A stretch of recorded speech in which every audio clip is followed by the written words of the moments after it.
Saudações a todos, estamos aqui hoje continuando os nossos vídeos com a finalidade de auxiliar os nossos alunos no que se refere à realização das avaliações. Pois bem, o tema de hoje é um tema muito importante porque a sociedade contemporânea ela se inspira muito, né, no fato que nós vamos ver a partir de agora, a Revolução Francesa. Pois bem, antes de compreendermos o que motivou a Revolução Francesa, nós temos que entender alguns aspectos importantes que faziam parte daquela sociedade francesa que estava sendo regida pelo que nós chamamos de Antigo Regime. Pois bem, no Antigo Regime havia a concentração de poder nas mãos do rei e que exercia esse poder de uma forma absoluta. É o que nós chamamos de poder absoluto do rei. E ele encontrava uma, uma, um sustento, ele encontrava a sua base de existência até mesmo na igreja, porque a igreja falava que ele era rei porque Deus assim desejava, então ele tinha o direito de governar daquela forma, né? Então a gente tem uma sociedade completamente desigual, uma sociedade hierarquizada, né, estamental, e a França, nesse período, é um país completamente marcado pela desigualdade social, né? Uma sociedade marcada por muitas, diversas contradições, né? Para os companheiros terem ideia, existia 26 milhões de habitantes na França desse antigo regime e 23 milhões viviam na zona rural, né? Ou seja, eram camponeses e dependiam da terra para realizar o seu cultivo. Todavia, a gente percebe que havia por parte da nobreza, do clero, a tentativa de sufocar aquela classe social, né? E de manter, sobretudo, os seus privilégios. Então, como estava organizada essa sociedade? É chamado, como eu acabei de falar, sociedade estamental, né? Ou seja, divididas em ordens ou em estados e estamentos, né? E o primeiro estado era composto pelo clero, né?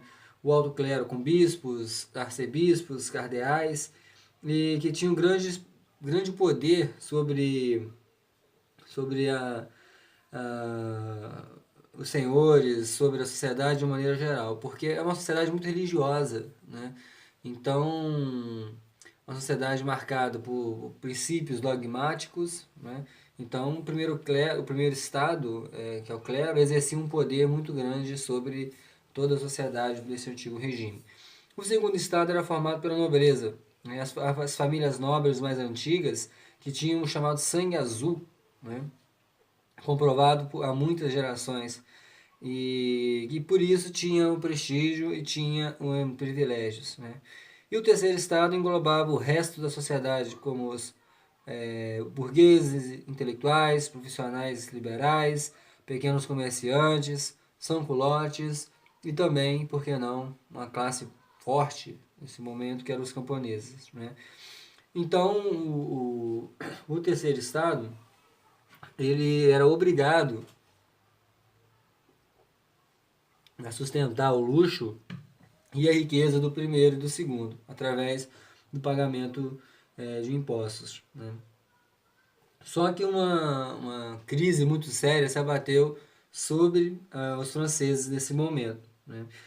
E o rei Luís XVI ele tentou criar impostos para que a nobreza pudesse contribuir e assim tentar solucionar a crise na França. Só que houve uma reação aristocrática e o clero deixou de apoiar o poder ilimitado do rei.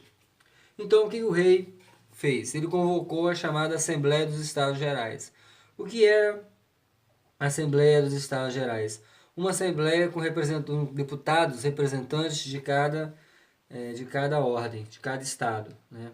E essa assembleia existia desde a Idade Média. Não era uma forma de fazer com que todos pudessem votar e encontrar uma melhor solução, mas sim era uma forma de consultar os membros desses estados a respeito de determinadas situações. E como a França atravessava um período de crise, uma crise muito séria, surgiu a necessidade de convocar essa assembleia, né? E diante dessa situação, o rei tentou fazer com que o terceiro estado pagasse mais impostos. E o que ele procurou fazer? Ele procurou fazer com que acontecesse uma votação, né? E cada representante tivesse direito a um voto. Ou seja, o primeiro estado um voto, o segundo um voto, o terceiro também um voto. Com isso, a nobreza mais o clero iriam se unir e iriam derrotar o terceiro estado. Já o terceiro estado, ele queria que o sistema de votação fosse por habitantes, né? Como o terceiro estado era a maioria, com certeza o terceiro estado sairia vitorioso, né? E o terceiro estado era muito importante, tanto é que o abade Cias, ele escreveu um panfleto que ficou muito famoso, que diz o seguinte: que é o terceiro estado nele? Onde esse abade ele perguntava: o que é o terceiro estado? Tudo. O que ele foi até o presente na ordem política? Nada. Que solicita? Tornar-se alguma coisa. Ou seja, ele queria, o terceiro estado, isso é importante ressaltar, o terceiro estado queria ter acesso aos bens, queria ter, principalmente os camponeses, acesso às terras, queriam uma vida mais digna, né? Então, os debates e as votações chegaram a um impasse muito grande, porque o terceiro estado não aceitava aquele sistema de votação. E, diante disso, os membros do terceiro estado ficaram irritados com a intransigência da classe dominante, e eles acabaram se retirando e se declararam em Assembleia Nacional, né? Com essa atitude, eles procuravam demonstrar que eles estavam tomando um novo rumo para a França naquele momento, né? E que a partir daí, a partir da Assembleia Nacional, seria elaborada uma nova Constituição para a França, né? E o conteúdo revolucionário da decisão é fazer com que a Constituição, essa Constituição iria significar a limitação do poder do próprio rei, ou seja, seria o fim do que nós chamamos de absolutismo, né? Então, os acontecimentos que se sucederam foram de fundamental importância, porque através das forças das armas, a capital inteira respeitava os novos acontecimentos, porque eles sabiam que o rei havia sido havia perdido os seus poderes, né? E no dia 14 de julho de 1789, é importante a gente ressaltar que os sans-culottes, que é uma classe social muito importante, uma classe social revolucionária que foi o fiel da balança tanto para um grupo político quanto para o outro, que nós vamos entrar em detalhes daqui a pouco, eles convocaram os cidadãos às armas. E a partir daí nós tivemos um episódio muito importante, que foi a tomada da Bastilha. A Bastilha era uma antiga prisão, que era o símbolo do antigo regime, né? E ali foi tomada, a Bastilha foi tomada por uma multidão completamente enfurecida.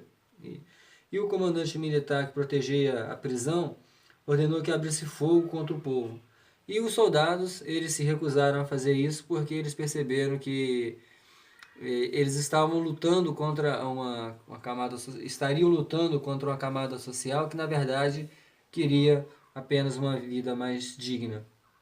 Então, dia 14 de julho é um dia importante, é um dia que é feriado nacional lá na França, porque marca o início dessa revolução, esse movimento revolucionário que se espalhou pelo país inteiro.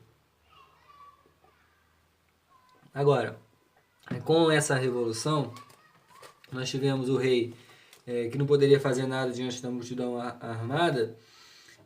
No dia 26 de agosto de 1789, a Assembleia Constituinte elaborou a Declaração dos Direitos do Homem e do Cidadão. Se baseava nos princípios estabelecidos pelos iluministas, né? que declarava que todos os homens nascem livres, iguais em direitos e, e que a única fonte de poder é o próprio povo. Ou seja, aquela base filosófica, política, outorgada pelos iluministas, acabou fazendo com que fosse o sustentáculo também da ideologia da Revolução Francesa, né? O direito à propriedade e o poder concentrado nas mãos do povo, não nas mãos do rei mais, né? Isso foi uma vitória para aqueles revolucionários. E quando a Constituição foi promulgada, ela consagrava as liberdades individuais e a separação dos três poderes, além de eleição de deputados para a Assembleia Legislativa. A França, então, a partir desse momento, se tornou uma monarquia constitucional, ou seja, o rei era o mesmo, Luís XVI, só que agora ele tinha que obedecer às leis criadas pelos deputados, cuja maioria era ligada também à burguesia, né? Ou, em outras palavras, nós podemos dizer que nesse momento, logo após a queda da Bastilha, o absolutismo tinha acabado. E continuando essas questões importantes aí, os bens da igreja foram confiscados, foram postos à venda, a constituição civil do clero passou a ser submetida ao Estado, ou seja, um dos primeiros atos dessa revolução foi separar a igreja do Estado. O Estado passou a ser laico, né? Ou seja, o que antes ficava sob o controle da igreja passou para o controle do Estado, né? A revolução tinha sido feita pelo terceiro estado, né? Os burgueses, os sans-culottes, a pequena burguesia, os camponeses se rebelaram em conjunto, né? Então o terceiro estado se uniu e mostrou a força que o povo possuía, né?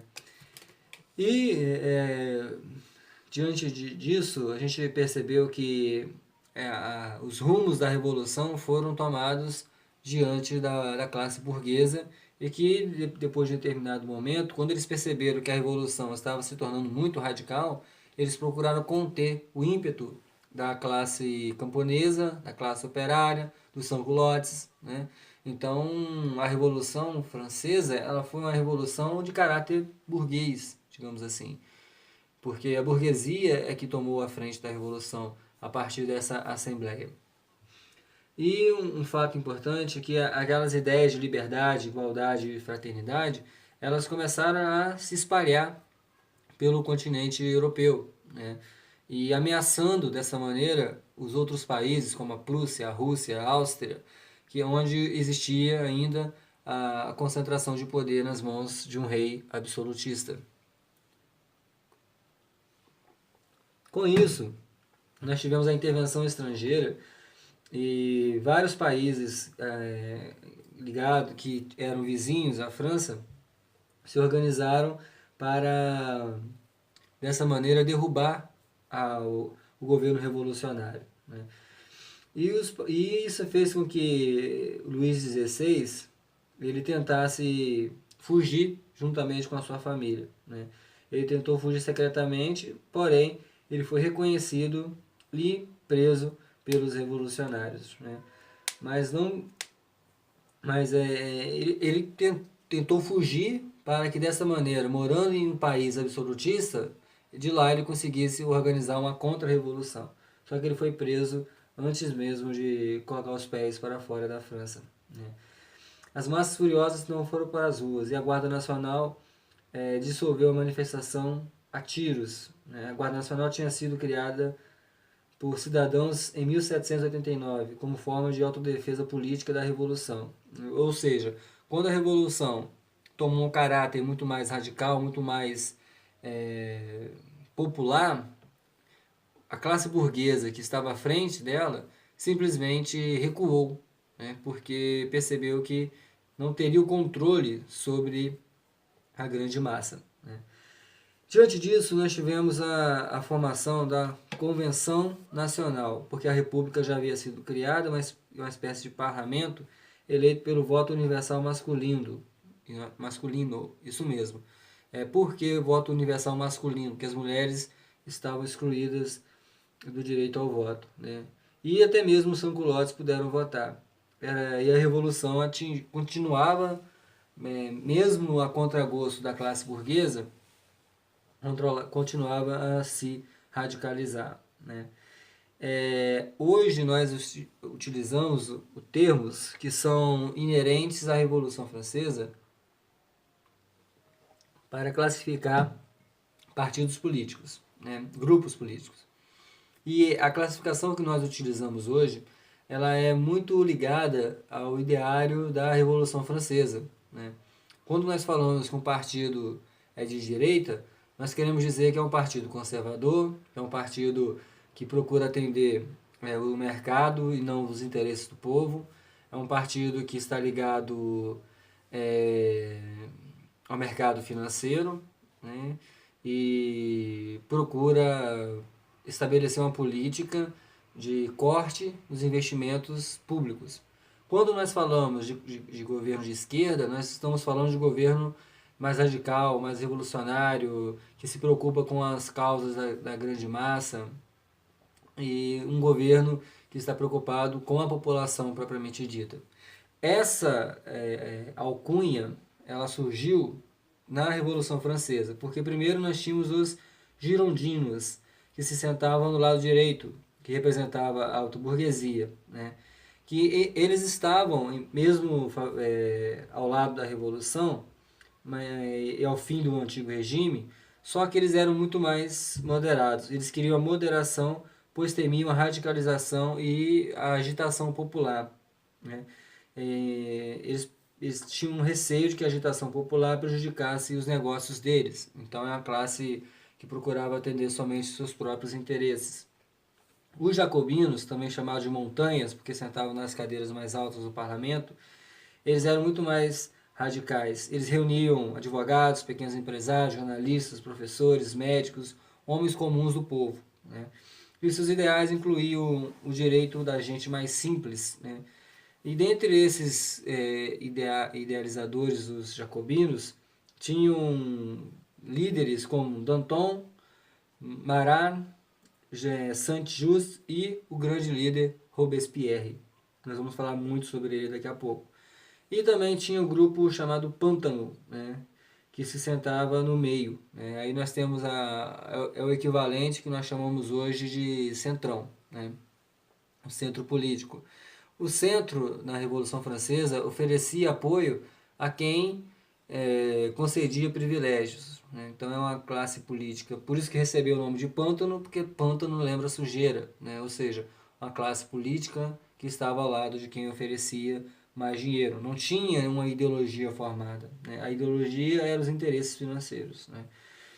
E nós temos que ressaltar que os líderes jacobinos, eles eram pessoas educadas, bem vestidas, né, com discursos elegantes, e eles falavam que a liberdade deveriam ser levadas a outros povos. É claro que eles queriam apenas despistar, porque na verdade eles tinham receio de que a revolução se espalhasse e se tornasse muito mais radical. E na convenção, nessa primeira parte da Convenção Nacional, os jacobinos acabaram assumindo o poder, né? E nessa mesma convenção nós tivemos várias discussões entre os jacobinos e os girondinos, onde os jacobinos faziam discursos violentos e acusavam os próprios girondinos de querer bloquear a revolução, né? E os sans-culottes acabaram invadindo o prédio da convenção e prenderam os deputados girondinos, porque os sans-culottes, mais uma vez ressaltando aqui, era a classe social muito mais revolucionária naquele momento, né? Agora, nesse momento, a revolução passava para as mãos dos jacobinos, se tornando cada vez mais radical. E como foi esse governo jacobino? Foi um governo que representava os pequenos burgueses, né, os profissionais liberais, e que tinham grandes ligações com os sans-culottes e até com os camponeses, né? E o grande líder desse período revolucionário que os jacobinos estavam à frente foi liderado justamente por Robespierre, né? uma das primeiras atitudes foi julgar o rei Luís XVI e automaticamente o rei Luís XVI foi condenado à morte na guilhotina, né?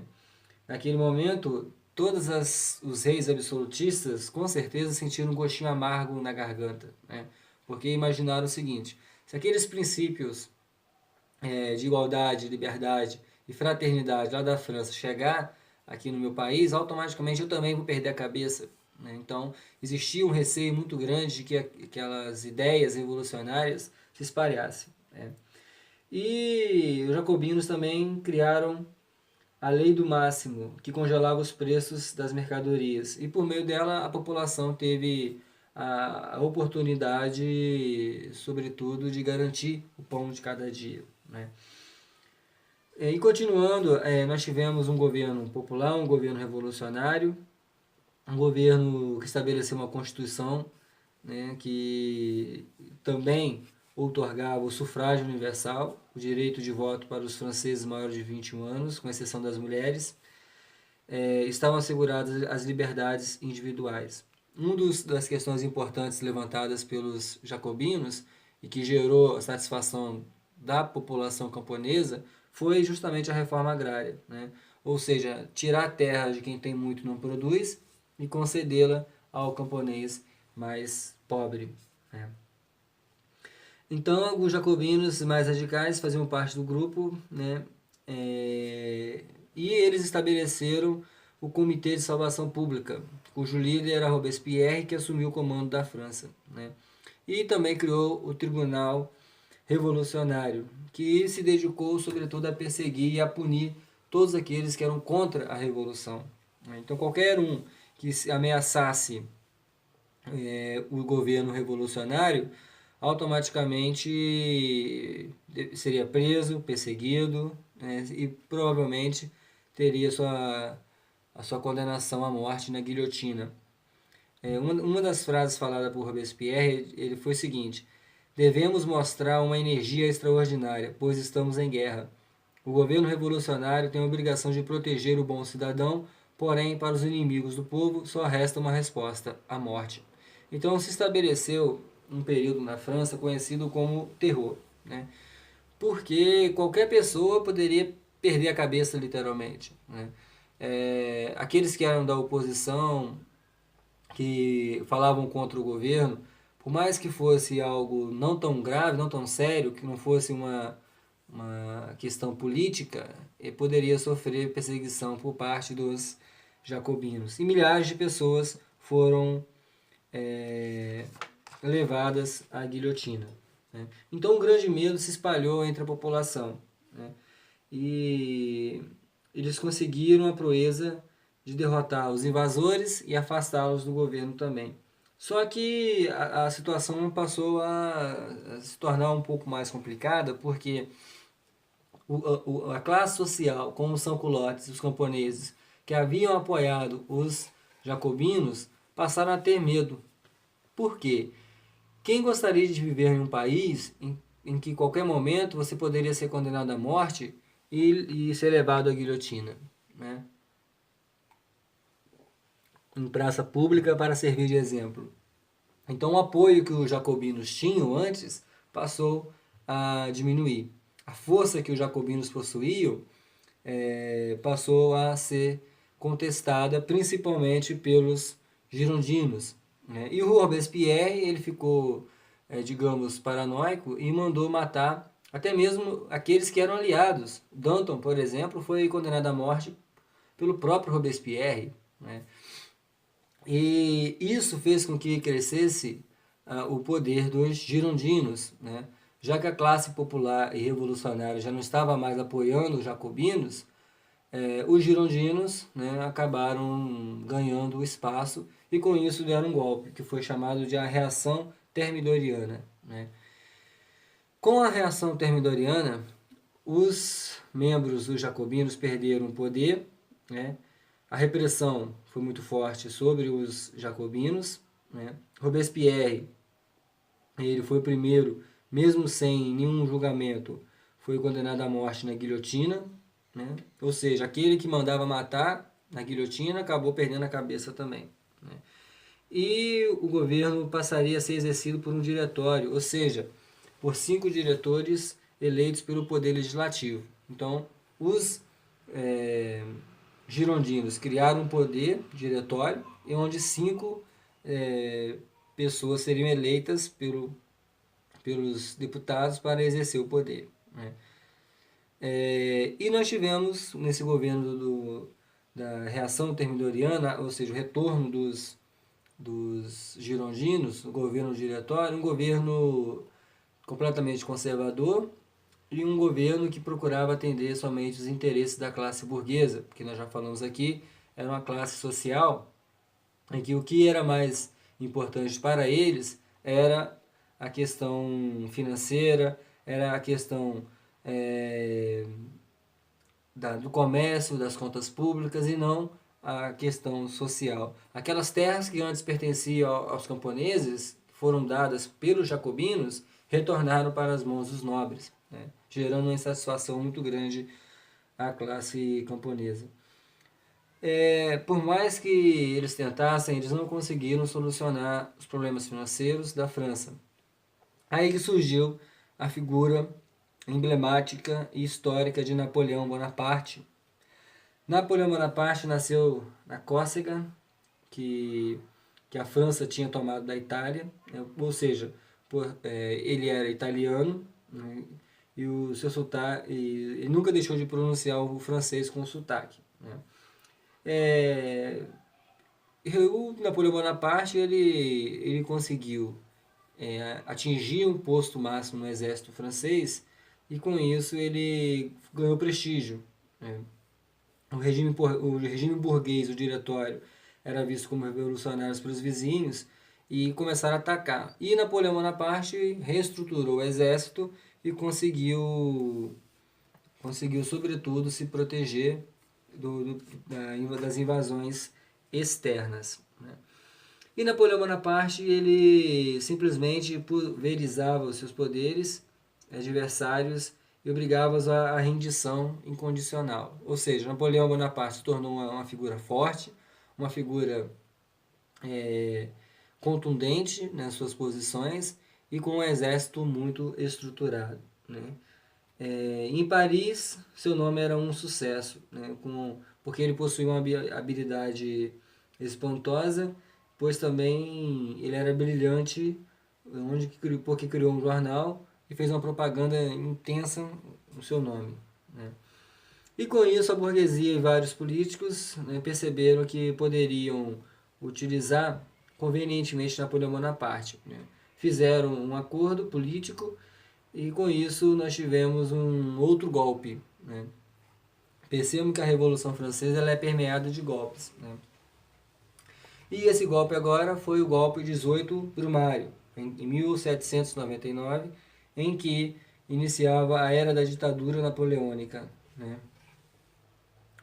A Revolução estava encerrada, era hora de organizar a colheita dos frutos, ou seja, era hora de Napoleão Bonaparte colocar ordem em casa e promover uma reformulação política e econômica do país. Um mês depois do golpe, Napoleão criou uma nova constituição, que dava a ele o título de cônsul por 10 anos e poderes de ditador. Né? A burguesia estava eufórica, porque via em Napoleão a oportunidade de ascender socialmente falando. Né? E Napoleão ele conseguiu consolidar as novas instituições. Né? A primeira providência foi obter a paz. Né? Em vitórias arrasadoras, ele calou a boca de seus adversários, como a Inglaterra, a Áustria e a Prússia. Né?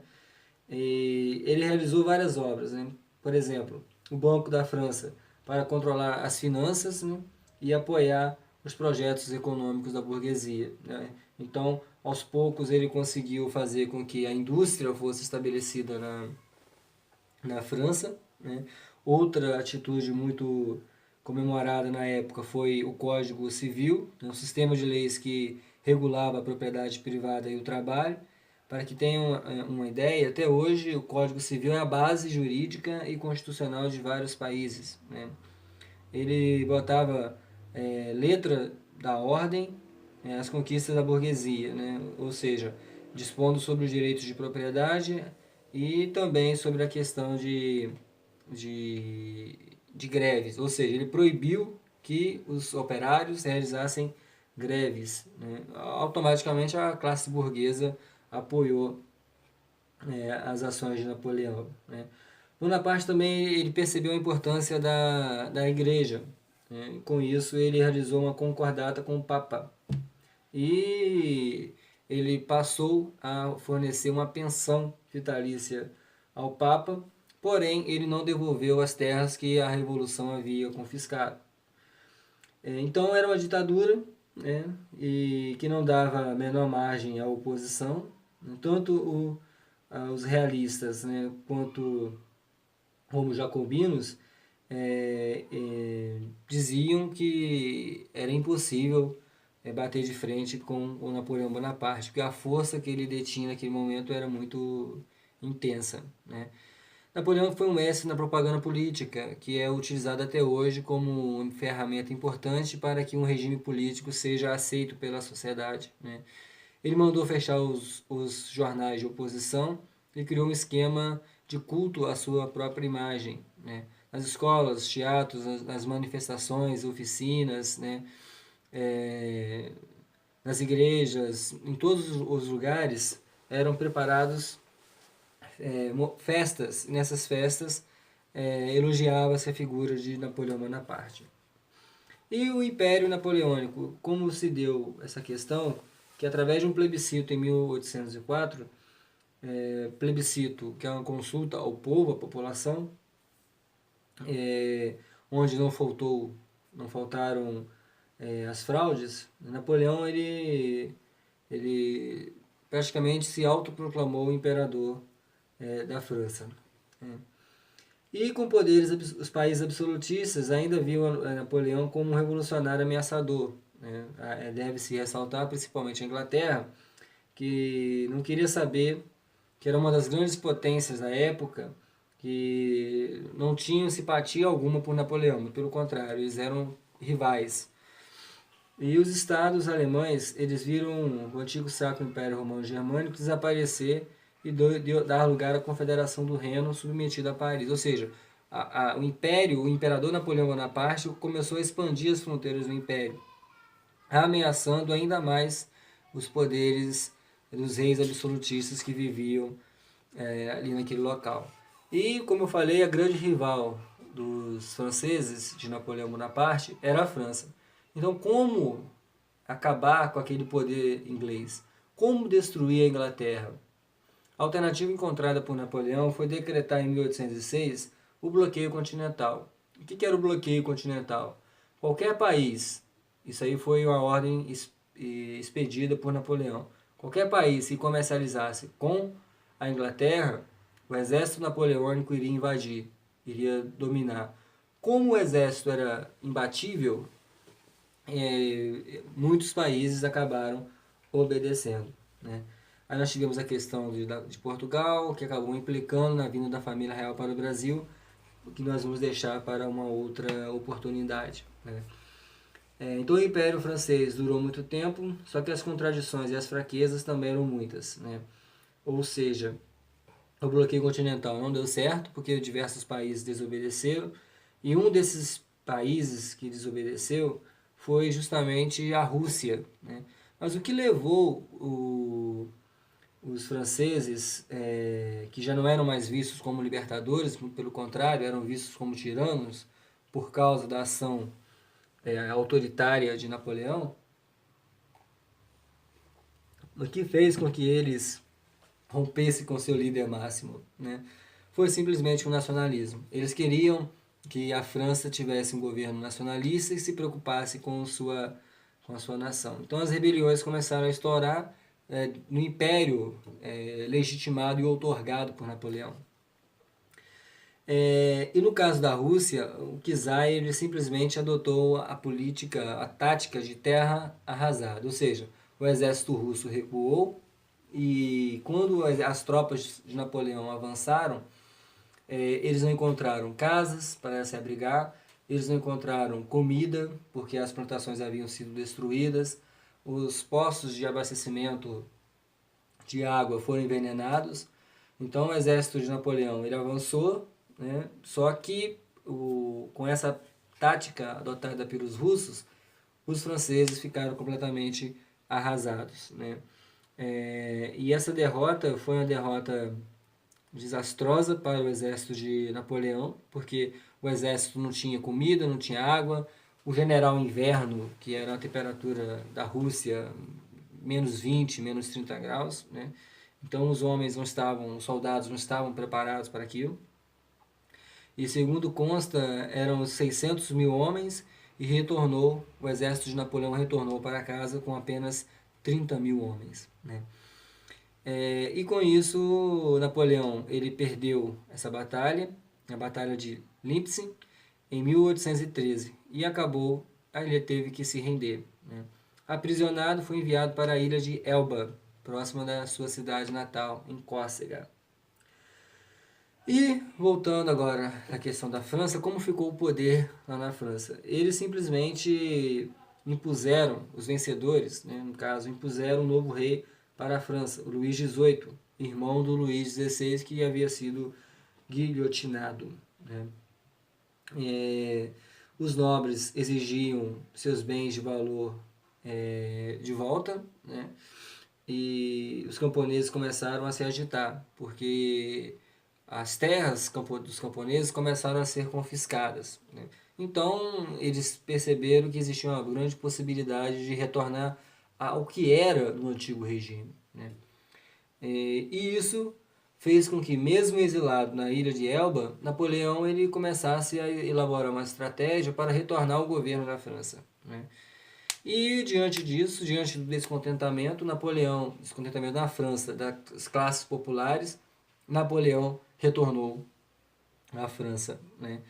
E quando Napoleão, juntamente com os seus adeptos, retornava, o rei Luís XVIII nem ficou para ver o que iria acontecer, simplesmente foi embora, né? E Bonaparte assumiu novamente o governo.